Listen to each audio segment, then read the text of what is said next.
16ஆம் நூற்றாண்டில் திருச்சபையில் சீர்திருத்தத்தை கொண்டுவர கர்த்தர் மார்ட்டின் லூத்தரை பயன்படுத்தினார்.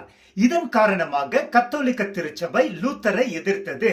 மேலும் அவரது உயிருக்கு அச்சுறுத்தல் இருந்தது. அந்த நேரத்தில் லூத்தர் கூறினார், நான் போப்பையும் மற்றும் அவரது அனைத்து கார்டினல்களையும் விட என் சொந்த இருதயத்திற்கு அதிகம் பயப்படுகிறேன். என் இதயம் கொண்டு வரக்கூடிய அழிவு என் எதிரிகள் எனக்கு கொடுக்கக்கூடியதை விட அதிகம். பிரியமானவரே, கர்த்தர் உரைக்கிறார், எல்லாவற்றை பார்க்கிலும் இருதயமே திருக்குள்ளதும் மகா கேடுள்ளதுமாய் இருக்கிறது. அதை அறியத்தக்கவன் யார்? கர்த்தராகிய நானே ஒவ்வொருவனுக்கும் அவனவன் வழிகளுக்கும் செய்கைகளின் பலன்களுக்கும் தகுந்ததை கொடுக்கும்படிக்கு இருதயத்தை ஆராய்கிறவரும் உள்ளிந்திரியங்களை சோதித்தருகிறவருமாய் இருக்கிறேன். எரேமியா 17:9-10.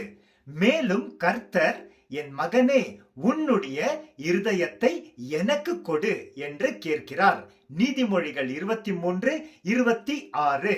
எல்லா காவலோடும் உன்னுடைய இருதயத்தை காத்துக்கொள், அதிலிருந்து ஜீவ ஊற்று புறப்படும். நீதிமொழிகள் 4:23. சாத்தான் மனிதர்களின் இருதயங்களில் தீங்கை நிரப்பி அவர்கள் தேவ ஆவி ஆனவருக்கு எதிராக நடக்க செய்கிறான். அப்போஸ்தலர் 5:3. ஆண்டவராகிய இயேசு கிறிஸ்து, நான் சாந்தமும் மனத்தாழ்மையுமாக இருக்கிறேன் என்றார். மத்தேயு 11:29. அவர் அறிவித்தார், வாயிலிருந்து புறப்படுகிறவைகள் இருதயத்தில் இருந்து புறப்பட்டு வரும், அவைகளே மனிதனை தீட்டுப்படுத்தும். எப்படி என்றால், இருதயத்திலிருந்து பொல்லாத சிந்தனைகளும், கொலை பாதகங்களும், விபச்சாரங்களும், வேசித்தனங்களும், களவுகளும், பொய் சாட்சிகளும், அவதூறுகளும் புறப்பட்டு வரும். இவைகளே மனிதனை தீட்டுப்படுத்தும். மத்தேயு 15:18-20.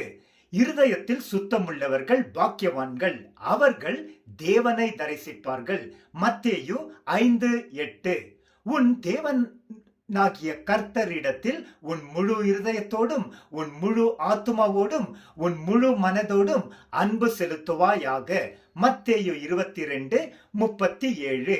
மோசே தேவனிடம் வேண்டிக் கொண்டார், நாங்கள் ஞான இருதயம் உள்ளவர்கள் ஆகும்படி எங்களுடைய நாட்களை என்னும் அறிவை எங்களுக்கு போதித்தருளும்.